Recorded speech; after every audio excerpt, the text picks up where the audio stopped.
Hey everybody, welcome to another Making a Geek. I am Damien DiCarlo. Today's guest is an award-winning, very talented writer, producer, and director of independent film. Her current film Cycles is currently making its round in indie film festivals. Please welcome Katherine Murray-Satchell. Hello. Hi, How are everyone. you? It's good to see you, Katherine. How you Good to been? see you too. I've been good, it's pandemic. So How have you guys been holding up during the pandemic? we've been holding up fine. My husband, I live with my husband, and we live in a house now. We moved where we were able to rent a house last year by the will of our employers. Thank goodness. And thankful, like, we've been very grateful for that and for sustaining that. But before that, we were living in this one bedroom apartment, and I'm pretty sure we would have killed each other, like, if we were still there, because there was like nowhere to like be out of each other's space. Yeah, But now with the space, we're like, okay, we can work with each other. It's been good. So it's good. Yeah, no it's complaints here. it's important during the pandemic to stay close to your loved ones, but not too close. More Yeah. ways than one. Exactly. It's been a good practice for us, as far as, I mean, we've been together for like 15 years. So, but this is, a time where tensions are high. Your paranoia is there, like, you don't know what the state of the world is going to be, so you've got all this like emotionally taxing stuff going on. So Right. it's been an interesting It's built up time stress to on, like, yeah, on everyone right now. It's just one of those things yeah, that's just stored inside, and like any little thing can trigger it, and we're all, just on a little bit on edge more than yeah. usual. So we've been like giving each other like, or like allowing each other to feel the things that we need to feel, just because it's better to just get it out as opposed to letting it bottle in. And sometimes I'm like, oh gosh, but please, like, I just don't want it to like come out in like a crazy way. You know what I mean? Like, so it's just Yeah. been, You don't want to bottle it in and let it blow up later. Just let it out when it's there. yeah, Acknowledge the feeling. yeah, exactly. Yeah. Yeah. So it's been interesting and difficult, like navigating, like giving each other the space to do that, and allow and being forgiving in that way. So yeah, Yeah. Well, it's a thank you for journey. thank you for being on the show. I wanted Thank to you. basically just kind of talk a little bit about your film cycles. By the way, was fantastic. I Thank saw you. that recently, but I wanted to geek out a little bit about filmmaking. I do a little bit of screenwriting on the side, and have a love for film. Mhm. Where did your career in film start, and when did you know that you were going to get into this? uh, so because I give my friend way too much credit, but I mean, he deserves all the credit. In high school, I was 14. I didn't grow up. I wasn't one of those kids who grew up with like film, with like video cameras and stuff in the household. Never occurred to me that that was a thing, you know. So I never had that like firsthand exposure until I was in high school, and I went to this performing arts high school. I'm from Philadelphia, so Philadelphia, uh, where good things happen there, and You guys have really good sandwiches there, we do. We have those great hoagies right? and cheesesteaks, not from Patangino's. Anyway, no shade, but shade. So in high school, I went to a performing arts high school, and I majored in creative writing. And at the time, I was just writing short stories and like little books and stuff. And my friend, who was a junior, I was a freshman, he was like, "Hey, have you ever heard of screenwriting?" And I said, "No, what is that?" And he was like, "This is how you write movies." I said, "Oh, that's interesting." And he gave me this book, and then I read it, and I was like, "Oh, this is cool. Okay. All right, I'm into it. I'm into it." And then I just like took it from there and then ran with it. And I haven't let go since. So like I made my first movie freshman year of high school with like asking my friends to be in this really really bad film. And I still have a VHS of it just for blackmail material. Oh yeah, So, VHS. yeah, So we're talking old school camcorder. old school And camera, like the big camera. So as soon as I picked up a camera for the first time and put it on my shoulder, I was like, oh, this feels great. Like I was already, it just felt, it was like one of those things that just fit, right. you know?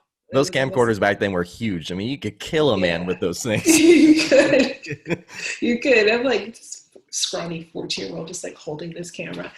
Um, but yeah, that's when I first fell in love with it. And I mean, I always watch movies. I just never really put two and two together. I would watch, I'm a big sucker for musicals and for, the kinds of film I would watch horror movies, like any scary movie that was on TV Saturday afternoon. I was there. I was watching it. Like that was my jam back in the day. Or anything that was like slightly naughty on broadcast TV, I was watching as well. So yeah, that was like, yeah, I loved TV and film like always. I just never really connected filmmaking with the entertainment that I was watching. So So you started writing short stories, but was it in novel format before you got that yeah, book it and was started yeah, it studying? was mostly prose. Yeah, it was mostly prose because I was just reading like Sweet Valley Twins books and I remember those. sci-fi. Yeah, that was my thing. Like sci-fi, some sci-fi books, some other, I don't know,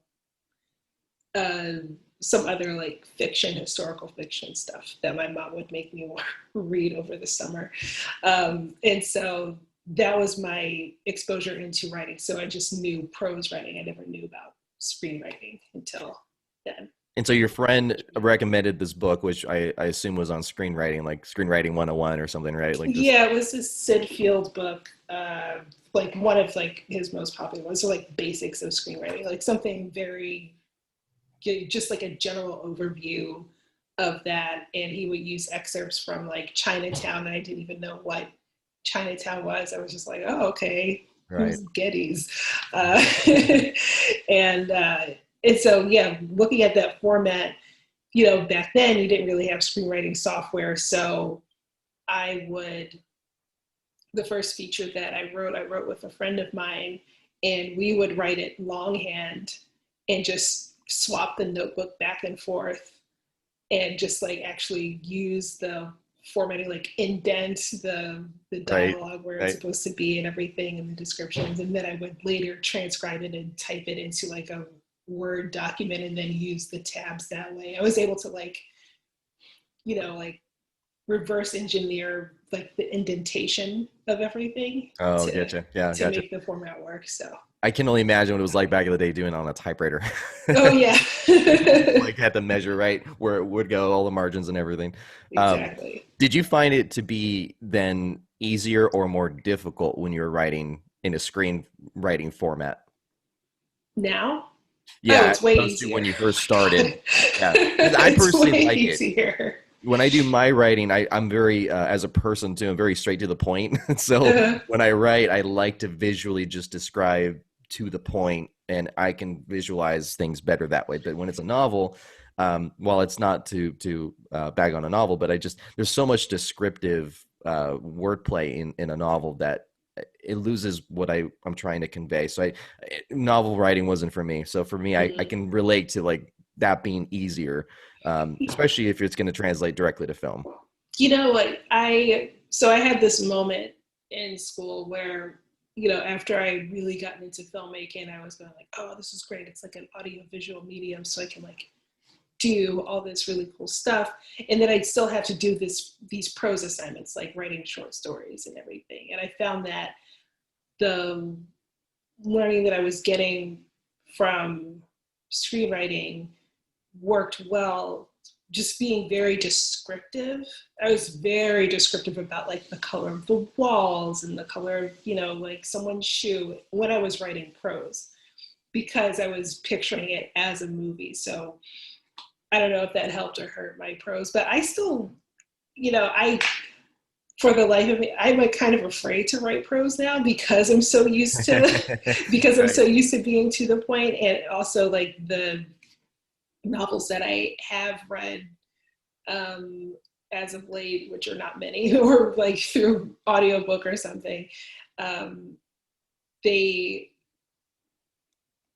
it's like intimidating a little bit, like just the way that authors use their words. I feel like my vocabulary might have shortened or might have gone away a little bit in screaming because I'm like, he walks in, Yeah. like, as opposed to he saunters in or he like glides through the door and blah, blah, blah. So in that way, like I have respect for both mediums, but yeah, it's a little bit harder for me to get to writing prose. Like if I have to write a synopsis of something, I struggle with that so hard because I'm like, just read the script, just Yeah, read the just get script. right into it. Stop with this old decorative word thing. I Yeah. know. Yeah, so it's like it's a balance. So I have respect for it, but yeah, I Yeah. for the life of me, I No, can't. for me too. Like I could never go back to that either, just because I just don't have that kind of mind anymore. I see it visually, but to put it in words, it can be kind of frustrating. So I just want to like you said, he walks in. Period. Okay, then I just want to visually just kind of write down what I'm seeing, but that's it. Yeah. Now, as far as then with film, what made you get into independent film from there? Well, independent film was more of a necessity thing because everyone wants to break into the big industry, but it's hard to do that. So, uh, being that I'm very much hands-on, and especially since holding that first camera, I'm like, oh, I can just do this myself, and so that just stuck with me throughout the her decades that I've been doing this, and well, off and on anyway. So yeah, independent film. I don't really see myself as part of the indie film industry because I don't think there really is like I'm guessing there are like tiers to an indie film industry. I'm kind of like down here with just like the rest of the floaters who are like doing their own thing, but I'm not like like a well-known like a Noah Baumbach or a right. I guess he's indie. I guess. I think he's not anymore. But or like a what's his name? Like Richard Linklater or something, like on those lanes of like being like independent but well known. Those are up here. Right. And then there's like Like the you said, ones who tears. Yeah. yeah, the tiers who are still like making it to Sundance and stuff. And then there's like me and everyone else who are just doing their own thing and just doing it, out of just the sheer love for cinema and for storytelling. That now going to the top tiers, let's go with some of the names you dropped. Why would you think, in your opinion, being in the industry, why do you think that they would stay there rather than going into mainstream? I think that they stay there definitely by choice. Also, it's probably for a sense of autonomy, just because you're not like beholden to the studio system. But the lines are so blurred now. Like when you hear independent filmmaking, I still think, $500,000 or lower. But now independent filmmaking is like in the millions. I'm like, what individual has $1 million something dollars? How can you still call that indie when you've got like that Right. that kind Yeah, of and dough to that make I've heard of something? that. So like I've always wondered, I wish I could ask someone like what makes them then just not go over if they, I mean there has to be some sort of pro con to this whole indie film industry even at that tier. Do you get more freedom? Do you get more bragging rights on the films that you make or how does it work? Like that's what I wondered. Yeah, I think it really is just not being beholden to a bigger studio like Warner Brothers or like the big 3 or 5 or whatever it is now. Smaller Uh, operation but more freedom to do yeah, what you want. you're not getting studio notes on your like mumblecore project. Like they're not going to be like they're talking too much. Like you don't have to worry about that, or you don't need to worry about like, oh, we want a little bit more explosions here. Um, so you have a little bit more creative control in that way. Like you might be beholden to somebody, investor or something, but you're not beholden to the studio system. Now with filmmaking, do you find it at all? stressful at times? Like what are some of the challenges that you deal with when you make, say, the film Cycles that you made? It's always money. That's the big difference between, like indie filmmaking and studio filmmaking. Like studio filmmaking, you have the money. Like you have daddy taking care of you or whoever, giving you the money to make your project, even though you have a little bit less creative control over how you want to do it, unless you're like super famous, you can do whatever the hell you want. But I think the main struggle in independent filmmaking is finding the funds and never having enough to do what you want. With Cycles, once we got past the money thing, I think that thankfully this was like my least stressful money thing. I would say, even though I hate crowdfunding and I had to do it. And thank you for all the donors who donated to my project. I don't like asking for money. Yeah. I just don't. No, I totally get that too. Yeah, I have too much pride and, like I just want to do it, Right. And that's the main challenge with that, because money will dictate a lot of other things down the line, like as far as what kind of crew you get. If you can get the right type of crew, or if you're going to be asking for favors, if you can get a specific location, how good is your food going to be? Like all these other things all have to do with money. And then on top of that, thinking on the creative side, what can you execute in a certain amount of time? If you only have $2, you only have one day to shoot everything. Well, can't do that super techno crane, because it's going to take up your whole day for that one shot. So, right. Yeah, those are like the issues. But the creative process is more or less not stressful. Like I know some people go through writer's block. I mean, did you ever go through that? For this one, no. Actually, Cycles was a result of writer's block for another project. Sometimes I do. Sometimes I like procrastinate. It was more of a procrastination script. Like I write something, and then I'm like, do I really want to rewrite this right now? I'm gonna write something else, and then I just wrote Cycles, and then that was a little bit easier to manage. It's funny because I've done the same thing too, where I haven't completed one, and yet I stepped away and did a polar opposite as far as the plot, story, everything, and that one turned out better than the one I was working on. Right? It's almost like you need that. You need to not think, and then it just comes to you. Whereas like if you're really like hard focused on one thing, sometimes you're almost forcing it to happen, and then you're just like, oh, I'll just do this other thing real quick, and then that turns out to be the goal. You're using the creative energy, but you're using it in a different way that makes it a little bit easier for the words to flow the way that they can. And maybe after that, then you can revisit the other thing that you were working on and go, oh, this is trash, and I know why now. Yeah, that's the thing too. I've gone back to some things I wrote years ago. I'm like, I didn't like this at all. Like, what was I thinking? It's just you get these moments of just kind of that inspiration. You write it down, and it's either a hit or miss for yourself. Now, my question to you: have you written anything ever where you thought this is total garbage, and someone reads it, or you reread it again, you're like, wait, this is gold. This is great. Like, I got to do something with this. I think all the stuff that I write is good, is brilliant. So, no, have I? No, not necessarily garbage, but I think I've been unsure about some things. Like there's this feature that I just wrote, and during quarantine, because that's one of the things. That's how I cope.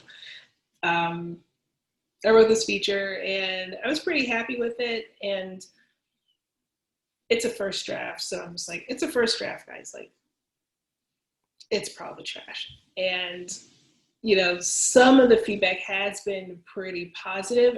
There's still a lot of work that needs to be done, but I was like, oh, okay, good. I'm on the right track with that. Now, who do you share your screenwriting with? Like when you're either sharing the idea or completed one, who's the first to read it with you?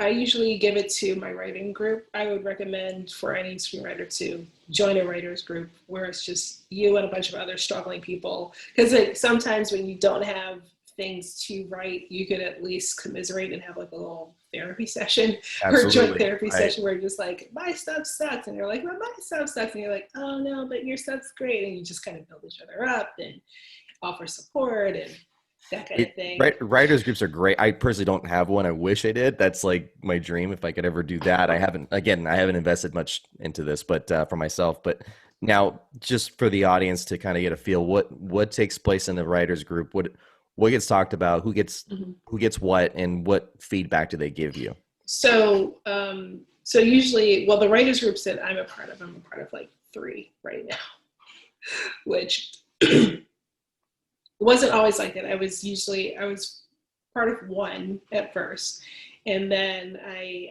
joined a couple others because it's always good to get feedback from many people, and there's one writing group that I feel like I've spent a lot of time with, and they understand me and they know my style and they know my brain, and I found that the feedback, while it was good, I felt like, oh, but you know me. So I want to see if I can find a group of people that I don't know and see if they still pick up on, the same, like on the same thing. So they have different Right. notes. Sorry, I kind of went off on a tangent, but No, you're anyway, good. so in a writers group, it would just be, you can find them on Meetup or, like at a networking event if that still happens. And you pretty much meet virtually or in person, depending on if there's a pandemic or not, like once a week or every other week or once a month.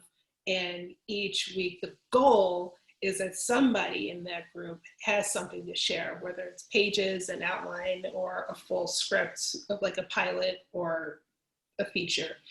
And they submit it like a few days beforehand so you have time to read it, come to the group with feedback.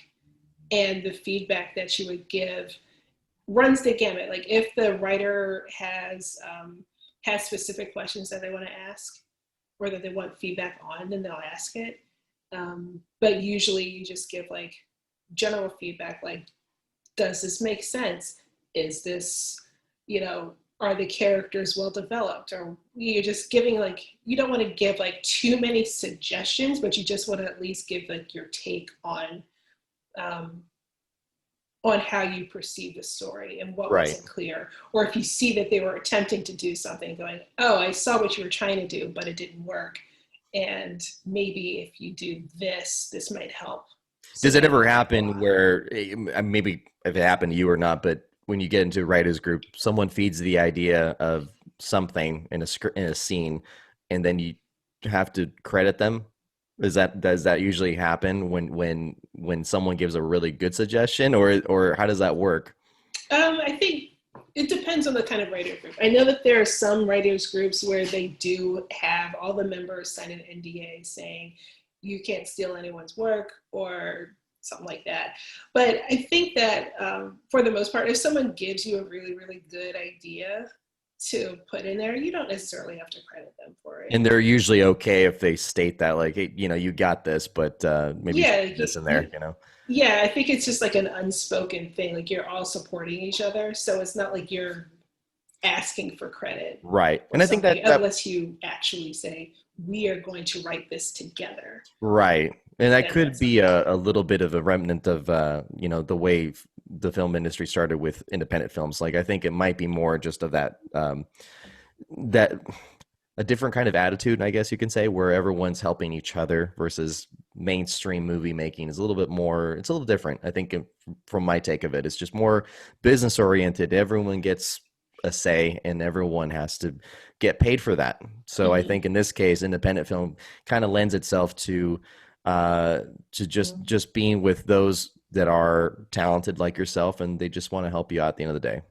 Yeah, I mean that's what it's all about. I think that even I was in a workshop with like John Ridley, and he was talking about, he was breaking down like how he works and uh, how he writes features, and he goes like, oh, you can write a feature in like 4 weeks or 4 months or something if you follow this regimen. Because I was like, I want to, because I was at the time I was like, I want to finish this effing feature. Oh my God, how did you do this? And so he broke it down. But even, as he was talking, like, yeah, he was saying like, yeah, I have stuff that, you know, I write garbage. I write complete garbage, and I have to give it to a friend to have their take on it. So like even an Oscar-winning screenwriter still has their community of people who are just going to look at it and go, "Oh, this is garbage," or like, "This, you're on the right track here." So they still have that community to help make their project better, and it's just, out of the goodness of their heart, like they're not going to ask for like a co-written credit from it, especially if it's for people that you trust. Like, Right.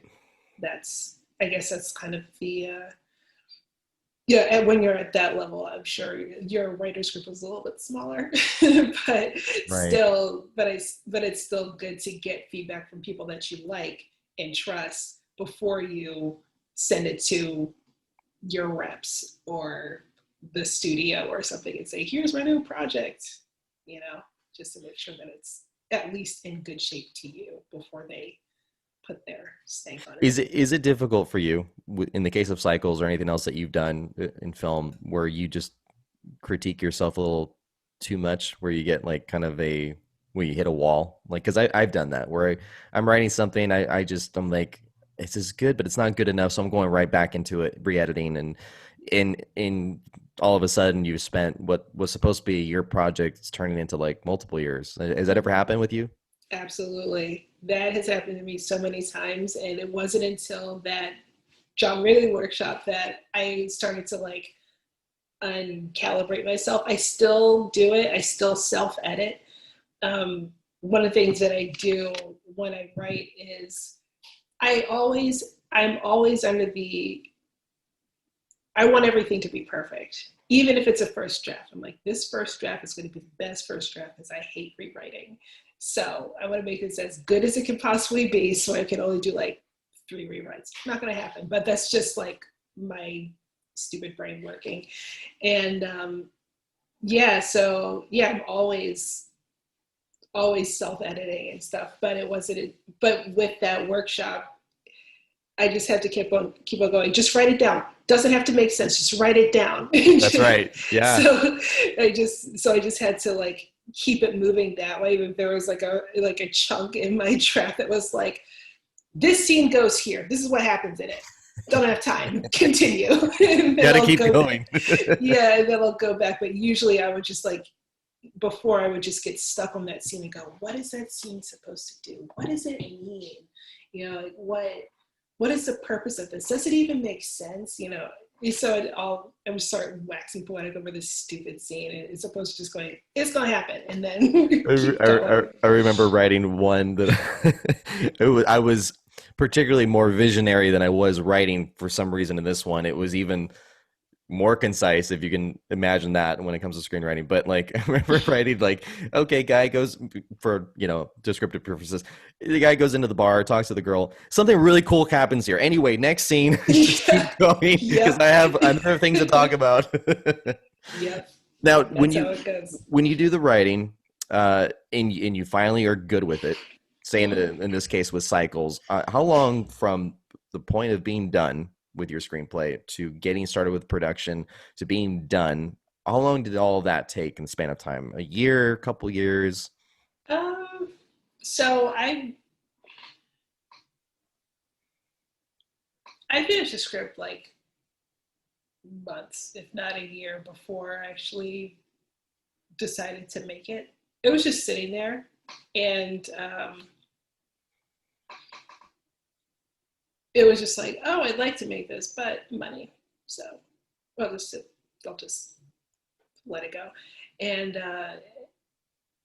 I think it happened. It started around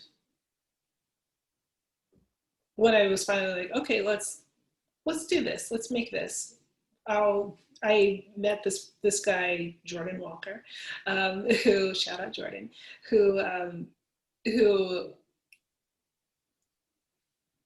wanted to help filmmakers with their marketing and like crowdfunding strategy and stuff. And I said, oh, I suck at that. So if you can help, that would be great.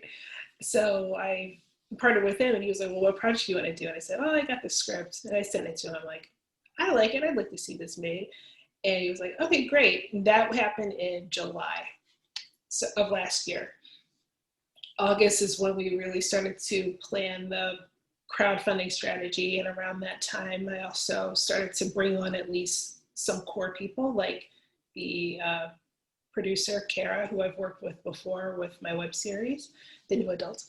So the shameless plug there. And went to her and I said, hey, I've got this script. Would you be interested in producing? So all this happened August. September is when I think we launched the crowdfunding campaign and it lasted for 2 months. No, we launched it in October, I think. Anyway, so July, August, September, October, November, we shot in December. So that's 4 months of prep, pre-production and fundraising. And then we shot it in like 3 days. And then in post-production from December until July. So that's another 8 months. Yeah. So all this for just a short, Yeah. right? I mean, Yeah. it's amazing when you have so much to get done in like a short amount of time, but yet it's still a long time. I mean, a whole year, let's just say a full year for a short. But obviously it pays off because the film is great. I just wish that there was um, more of this, more people to see like what it takes to make something like that. It's there's such a large process involved and like Yeah, it's so much time. yeah, there's a lot of moving pieces and you can get stuff done in a shorter amount of time. I'm not saying that this is like a model like it's going to take a year to do, but depending on the length of the film, uh, yeah, in general, what the length of the film is, how you want to acquire funding for it, that's going to take some time. And you really do want to spend enough time making sure you have everything in place. with Yeah. your story writing. It could be Cycles or the other films or projects you've made. Do you feel that your own personal life experiences reflect in your storytelling? My husband would say yes. Yes, they do. Um, in some a little bit more connected than others. Like I wrote this pilot that was pretty much just based off of my childhood. And with Cycles, it was based off of a few other like past relationship experiences mixed with a lot of fiction. Um, it just kind of like melded into this thing. But I think that every project that it has some bit of me in it. Um, just so I can emotionally connect with it, because you have to connect with what you put forward in some way, like even if it is just aliens like visiting a planet, but Absolutely. Yeah. if that alien is lonely for whatever reason, you're like, oh, I've experienced loneliness before and blah. So yeah, that's yes, with all of the things that I've written, I've been connected to it in some way. Do you feel like you have to put yourself in a space where you feel you are a character for a short amount of time in your day, where you're just that frame of thinking is just all that character and everything he or she says? Do you find yourself ever doing that when you do your writing? Mm-hmm. Yeah, I've done that a couple of times, and depending on what it is, I might do like a pass as one of the characters and then step away just to make sure that one character is consistent and then another character's personality is consistent as well. It's like a little bit of method acting, but Right. yeah. I Yeah. I I don't know. personally, Do you do that? yeah. Well, for me, like I was gonna say, it's funny. I've said this story to a few people.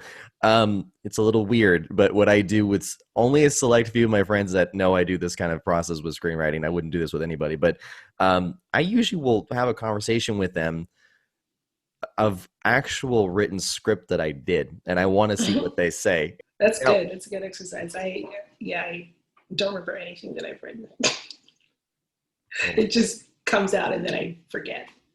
So, what with your post production experience with Cycles, what was that like? What did that look like for you?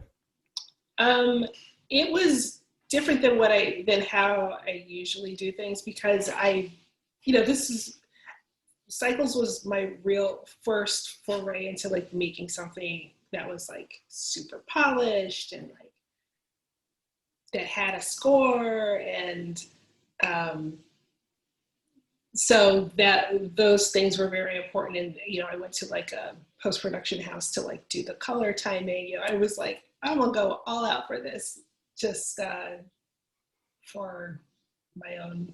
I don't even know. There's no reason. It was mainly just to like up my game, based on just to like make sure that every new project that I do was a little bit higher in quality than the last, just for experience points and all that.